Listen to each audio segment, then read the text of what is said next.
Welcome back to the program. It's still Daybreak Africa, and I hope you're enjoying every bit of the conversation, or do I say every bit of the show? Today we'll be talking about mistakes to avoid when starting a new business. As you already know that it's Business Tuesday on Daybreak Africa, and Grace and I will be sharing some tips with you if you're a new entrepreneur and you're just starting out, you want to create your own business, you want to be your own boss, you want to command your own league, you want to be the CEO. So we just want to share tips with you on mistakes you should avoid as a new entrepreneur. I'm going to allow Grace go first on this one. But before she does, you may be wondering that, okay, why are there mistakes? Is it not ideas that should just come to your head? Is it not this? Is it not that? But the reality is that there are a lot of things that people do that in the end, they just find that they would lose so much money. And I've met people that they will tell you that, I've sold shoe, I've sold bag, I've sold unicorn, I've done this one, I've started like 5 businesses, everything failed. And then you hear something like, business is not for everybody. Right, business is not for everybody. Right. Entrepreneurship is not for everybody, that's a fact. But sometimes it's just that, like they say, when you do something the same way, you will keep getting the same result. Yeah. But when you change certain things, you now find out, okay, there's a difference in what you've been doing. So many people have started businesses and in the long run, they've wasted money. And they keep wondering, why is it that this thing does not just seem to work? And then there's that friend that just started yesterday. And poof, everything is just going smooth. So everybody just have their own varying experiences. But I'll let Grace go first with the tips this morning. Okay, so you said earlier that many people would have done 5 to 7 businesses and then they don't have so much to show for it because they would have lost like a lot of money. Yeah. And then some would start probably a year of just one business, and then within a year the person is everywhere. They've gone international. International and all of that. So the thing is, one thing about business, or one thing I have learned about business is that there's a structure. In fact, what life generally has principles that can guide you. So when you work with those principles, you can achieve a certain level of success. So we have principles that can guide people that have businesses. So if you do not follow those principles, it's certain that if you are doing the same thing every time, especially if you are doing the wrong thing the same way, definitely you get the wrong results. Yeah. So the very first thing that we have here, the very first mistake that a person should avoid, or if you are in the business or you're an entrepreneur, the one mistake you should avoid is having a bad name or bad business name. Now, this is very controversial. Is it not relative? It's relative, okay. Of course. It's relative, and many people will say the name doesn't matter. But I can tell you that if your name or if the name of a business does not point out to what you do, then it might be very hard for people to know what you do. Well, you have to start explaining, okay, this is what I'm doing. This is, for example, you're selling food, and then you are like, okay, probably you're supposed to have maybe Grace's Kitchen or Grace's Canteen, and I'm just like Grace Limited or Grace. I don't even put anything related to food or kitchen, anything. Doesn't tell what you do. What I do. And then if I don't say Grace Limited, people will be like, what does Grace Are you selling Limited? shoes? Exactly. Or is it a company? Is it an office? Is it a consultancy firm? There are so many questions that can come out of it. So your business name should first of all point to what you do. Just by saying your business name, people should know, okay, this is what they should have an idea of what you sell or the service you offer or provide. That's why most times when you go online, you see, once you search for, say, bakery or say clothes or something, it will bring the businesses that has bakery attached to their name. Names. So if you know, if your business name do not have something like that, then that's a mistake that might lead to a very serious calamity or serious loss, because people search for things every day.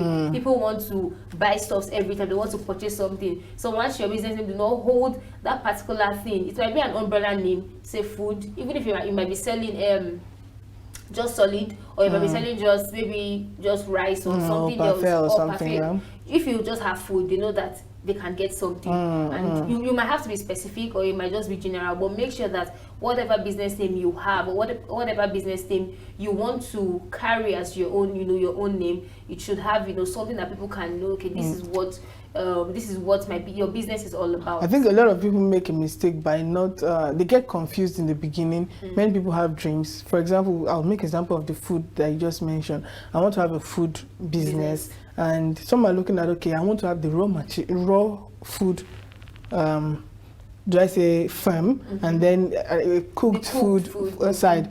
And then because of that, they now look for a parent name and choose Grace Limited or Rachael Limited as the name of the organization, whereas they're supposed to register a parent name, register a subsidiary, and register each one separately and push each of those brands separately. I remember I think about 2 weeks ago on the program, we read a story about how Unilever were set to shut down some of their other businesses. And you see these products in the market. I've been to the market and someone will tell me that a particular detergent is better than the other detergent, whereas it's the same company that is producing both detergents, and they're making profits off your own arguments. You are telling your neighbor, no, don't buy that one, buy the other one, whereas it's the same company. So people forget that sometimes you have to separate your parent name from each of the other brands that you may want to build. So naming is very necessary. And you know, for some people, you might not get the perfect name at first. Yeah. It has happened at times. It has not known. But I remember then, the time I was, selling these home interior stuffs and all. I changed the name about 3 or 4 times. I'll just probably just design something and say, okay, we change that name because we want to, really fully capture what we do as a brand and all of those things. So you might not get it at first, but then I think along the line you realize, okay, this is what I really want to do, or I want to really put my energy into, and then just make sure your name, focuses on that. Because also as the business gets bigger, you might just realize that, okay, you started doing something else. Okay, for example, the interior design stuff that you mentioned, interior decor stuff that you mentioned. I remember someone close to me who started interior decor. She was selling those materials, all the flowers, the chairs, and everything that you use in your interior decor. And gradually, someone started, because interior designing is different from interior decor. So she got a consultant for interior designing, which has added to her business. Before people started inviting her for event decoration. Before catering had entered the entire stuff. So in just a short time, Comfort Insights has to change to another name entirely, or Rachael Interior has to change to another name entirely. So it's just something you have to be cautious of. Let's move on very quickly to the second one, which is very important. But I don't know what motivational speakers will say about this one, which is that you have to spend money to make money. Very true. I agree. But what are people that say I started this fuel station with a bottle of kerosene? It's a bottle of. The thing is, many people won't tell you what they that's what I usually have with motivational speakers. They would never give you the full story about what they are doing. There are other things they have. You of course you can start a business. There are some businesses you can start with 0 naira. Yeah. All you need is probably your skill, and you don't need to spend so much. And luck. But along the line, I still believe luck has a major role to play in all of this. No matter, there are people that even those businesses that you think you can start with 0 naira, there are people that have started it with 0 naira and still failed. So sometimes you just need a bit of grace. Not grace. You need a bit of grace and luck at times, because it's one thing.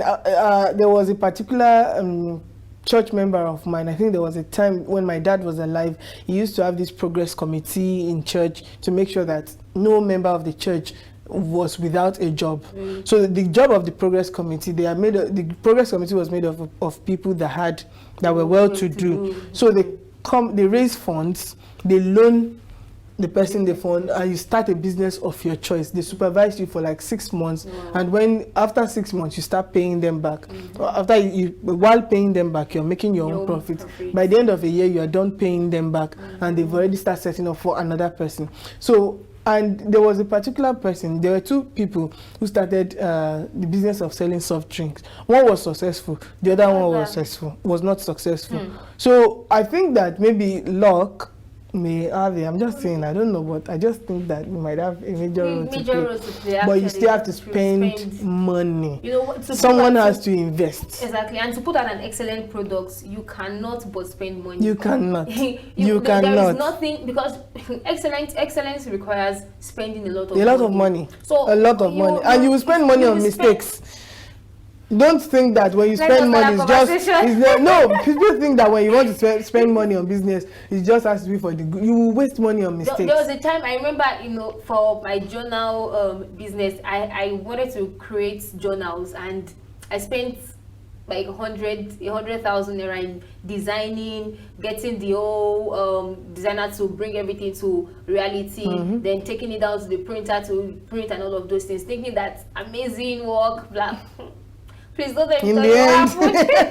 Don't let me tell you what happened. Sad. So imagine, I already thought about that. Okay, I probably would have made, say, 200, 300 from, you know, from that cost that I incurred. But it was just a lesson. I lost a lot of money. So you will spend money. I had to pay. Oh my God! But the only good thing about it, maybe if you agree, it's relative though. The only good thing that might come out of that is that you will learn. But you will learn the hard way, and that will not happen to you again, except I don't know, except village people they are working overtime on the person's case. Yes. Let's move on to the third one. The next one here says that stay away from bad business advisors. You know, this shouldn't. Of course, you wouldn't want to listen to somebody who is giving you a bad advice. Yeah, but sometimes you don't know what a bad advice is. True. You might not be able to identify because now, for example, it might not really be a bad advice, you know, so to say. A person who is running maybe a 5-man team might want to give you advice and tell you, okay, probably do this, spend money on this, spend your money on that, maybe maybe get the software for your business or employ somebody. When you realize, and in the real sense, you might not need another team member. You might just be able to, you know, focus, do everything yourself, do the running around yourself on at least the beginning, you know, stages of your business. But then for somebody who has been in business for about 5, 4, 10 years, I mean to say, person might tell you, oh, employ somebody, you don't have to really work on your own. And at the end of the day, you realize that you are paying, you are spending all of your profit on paying your members of staff. Exactly, your members of staff. So that might be a bad business advice, which in the real sense, to the other person, it's actually the person was only trying to help. Yeah. So when somebody gives you an advice, filter it. Exactly, filter it. Is this check? Does it apply to your own? Because sometimes you look at some of your mentors, the people you aspire to be like. The person you want to be like is a shoemaker and is making money, fine. But you are let's say a journal seller, and the person is advising you. Now it doesn't mean that the person wants to hurt you, but that advice, the shoemaker advice, might not work because your target audience, your target customers are different.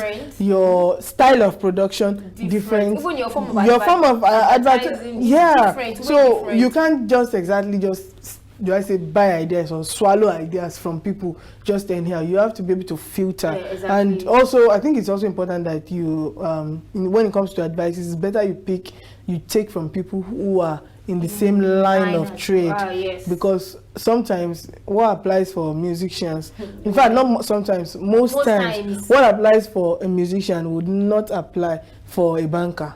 Like their worlds apart. So you just have to make sure you filter. Then there are actual bad advisors. Some of you rely on your friends to give you advice. To give you advice on what to do, and then or maybe your mom. Not like the advice cannot work. Sometimes what they would say would actually work. But I think the most important thing is for you to sieve it, filter it, look at it, do your own recce as a person. Exactly. What will work for me as a business owner? When someone tells you, oh, probably spend money on more branding, brand your product, make it this, make it that. Ask yourself, do I really need to brand it at this time? Is that what Even if I needed to, what type do I need? How much should I spend? What's your budget? Don't just say, it's because you are just doing this, you are doing that. Oh, this person is doing this, and then I want to copy the person. Nah. Yeah, Another important thing is to keep it simple. Keep it as simple as possible. Now, I remember some time ago there was this post I saw that said the Nike logo cost about 395 million something or thereabout. I can't remember the amount, but it was a very ridiculous amount. Same with many other big brands and you look at the logo, you're like, okay. why did they pay this amount for this logo? But there's a saying, less is more. Yes. When some business owners want to get their design or even create their space, their office space, they put in a lot of unnecessary details, or do I say, I don't know if details is the right word, they just put in a lot of unnecessary things. And you see flyers, some people would make flyers and leave the entire message and focus on the wrong thing. Maybe you are doing a flyer and you want to say you are having Christmas sales. Instead of the Christmas sales to be big, then you now put your own picture doing like this. And you like, you don't need this. You just leave the message and just and focus on the wrong thing. But people forget most of the times that the lesser, the better.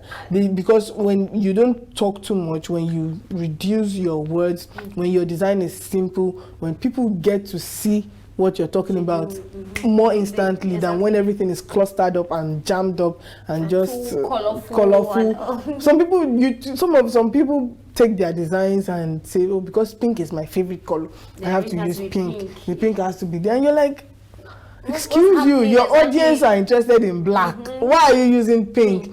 And when the people who are supposed to buy from you see pink, they're just like, what's that? And that's proof. That's just the end. You lose their interest at the time. So most people don't understand the essence of, not most people, let me say some people don't understand the essence of simplicity when starting a business. Don't be too bogus. Don't be too, bogus in the African term, not the right. Don't make everything too big. Don't make everything too excess. Let it be small, precise, and petite. Let people see what you're doing and understand it at once. This simplicity goes into as much as social media, and those people create businesses and their IG account is Rachael Food. And Twitter is Rachael Oluwaseyi Food. Facebook is Rachael Roberts Food. Instagram, Miss Rachael Food. Like what exactly is happening? But there are, when you see certain brands, the name just sticks once. You have to pick something that when people see it, it just sticks to them that once. They don't need to start googling your social media handle. Oh, your social media handle is Mayokon, that's Kofalcon, and that's what you use across all. So it's simple, it's easy to memorize. Even if the person does not need it, because there are times that I've seen a lot of brands or adverts that I want to patronize them, but I don't need that thing at the moment. Maybe I will need it by December.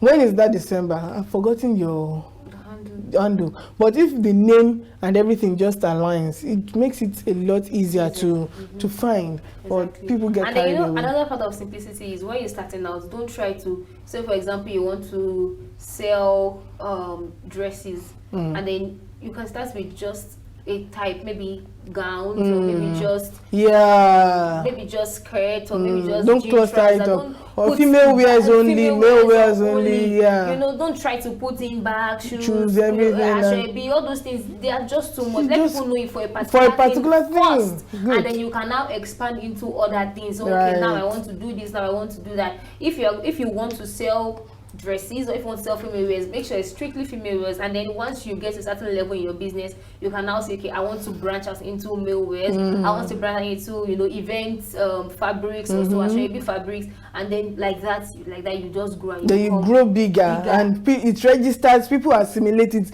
gradually, and because they trust you, they now they even buy from you. Like, well, I've purchased from this person before. It's very easy for me to buy another thing from this person. So please don't try to cluster everything, and then your flyer.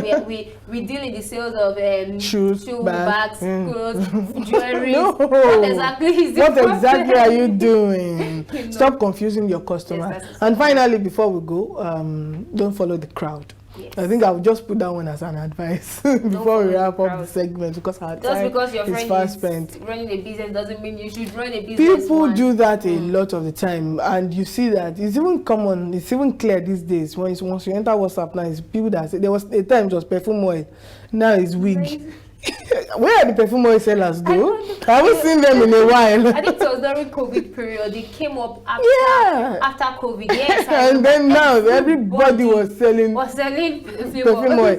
And then another thing is, there was a time during that COVID period up to 2021-22, you see logo designs. They were tilting this towards the same direction. All the logos were looking like, everybody now started doing logo on the wall. Wall-like logo with these 3D exactly, and everybody now started tilting, and nobody's even bringing out something. So in the end, I can't even remember most of the names because they all look alike. But like we said, more very importantly, do not follow the crowd. Do not follow the crowd. Do something unique, find solutions to people's problem. I think that's just what entrepreneurship find is. Find solutions to people's problem. Give value. Exactly. Where people pay for something, let them know they are paying for something valuable from you. Well, viewers, that's how we can go on this segment. I hope you've enjoyed all the tips that we've shared with you when it comes to starting a business in Nigeria. We're going to break now. When we return, Daybreak continues.